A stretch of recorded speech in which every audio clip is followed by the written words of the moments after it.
Hi guys, Mr. Rants here, and today we are going to be changing the thermostat housing on my little sister's Peugeot 206. So let's get into it. So first we need to open the bonnet. This will be on the passenger side if you're in the UK. Next we need to remove the clip from the coolant hose. To do this I've used a large pair of pliers. Now as the thermostat housing is snapped off, we can just rotate the hose and pull it away from the radiator.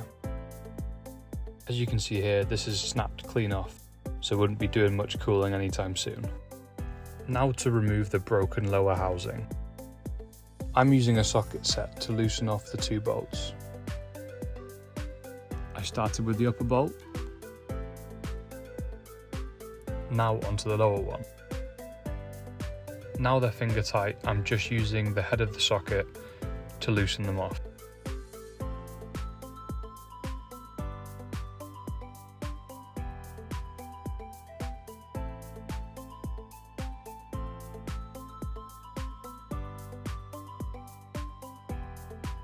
Now I've pulled out the two screws, we're able to remove the broken housing.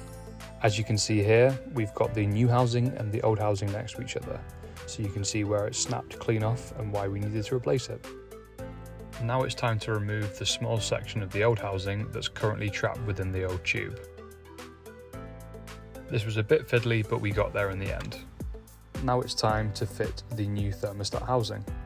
In essence, we're really just going to be doing everything we did to remove the old one, but in reverse. So I've started by hand tightening the upper and lower bolts.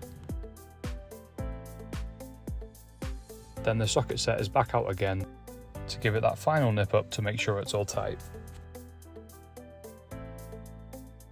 Now we've successfully fitted the housing, it's time to fit the old radiator hose. I've started by fitting the lower half, then slowly rotating it up to attach the upper half to the back end of the radiator. After attaching both ends, it's time to crimp the clip back into place, not forgetting to do a quick wiggle to check it's been connected again properly. Now it's time to do the lower clip. This was slightly more difficult, but in the end we managed to get there. The final step is to add some coolant. So as my sister's car unfortunately sprayed its coolant everywhere, we needed to make sure this was topped up properly. After initially adding coolant, you need to run the car to temperature and check the levels again to make sure you've got enough in the tank or reservoir. I hope this video has helped. Please feel free to comment down below and like and subscribe.